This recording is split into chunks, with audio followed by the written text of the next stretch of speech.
कहानी का शीर्षक अनकही बातें। प्रस्तावना। कभी कभी जिंदगी में कुछ बातें अनकही रह जाती हैं, लेकिन उनका असर गहरा होता है।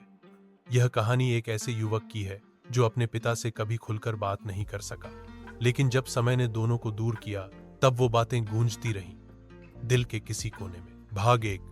गांव का लड़का।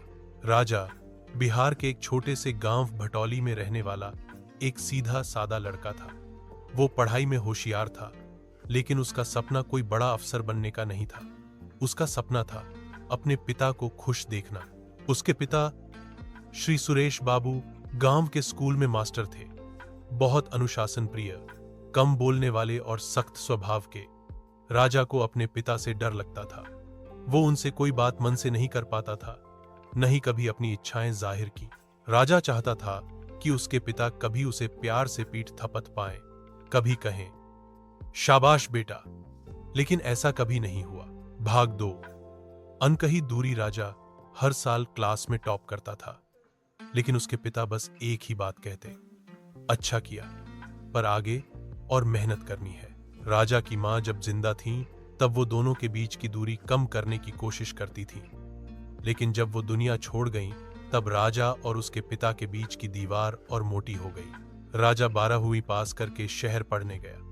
इंजीनियरिंग में दाखिला मिला। उसने पढ़ाई में जान लगा दी। उसका मानना था कि अगर वो कुछ बन जाएगा तो शायद उसके पिता गर्व से उसे गले लगाएंगे। भाग 3। पिता की चुप चिट्ठियां। शहर में रहते हुए राजा को कभी कभी गांव से खत मिलते थे। पिता के लिखे हुए खत सीधे शब्दों में, सख्त लहजे में, खर्चे का हिसाब ध्यान से रखना, ज्यादा दोस्तों में मत घूमना। राजा पढ़ता और मुस्कुरा देता, ये आदमी कभी नहीं बदलेगा। लेकिन उसे नहीं पता था कि पिता हर महीने उसके हॉस्टल का पूरा खर्च भेजते हुए गांव में खुद एक पुरानी साइकिल से स्कूल जाते थे। अपनी छोटी सी पेंशन से गुजारा करते थे, पर बेटे की जरूरतें पहले रखते थे। भाग 4। एक सर्टिफिकेट और खाली कुर्सी। 4 साल की मेहनत के बाद राजा की नौकरी लग गई, एक बड़ी मल्टीनेशनल कंपनी में।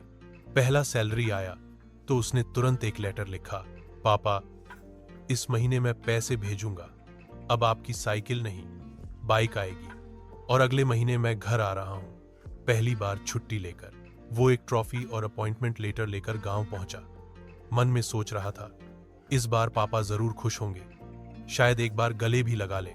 लेकिन जब वो घर पहुंचा तो घर की छत पर सफेद झंडा लगा था।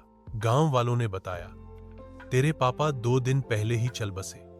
बस अचानक सीने में दर्द हुआ और राजा की आंखों से आंसू नहीं रुक रहे थे। भाग 5। लकड़ी की अलमारी। उस रात राजा ने पहली बार पिता के कमरे को अच्छे से देखा। हर चीज को छू छू कर देखा। एक पुरानी अलमारी खोली। उसमें एक डिब्बा था, उसके पुराने खत, स्कूल की मार्कशीट, हर साल का रिपोर्ट कार्ड, और सबसे ऊपर रखा था एक पेपर कटिंग, भटौली गांव के मास्टर का बेटा बना इंजीनियर। राजा वहीं बैठ गया, अलमारी के सामने। उसे समझ आ गया कि जो बातें उसके पिता कभी कह नहीं सके, वो हर रोज अपने तरीके से जताते रहे।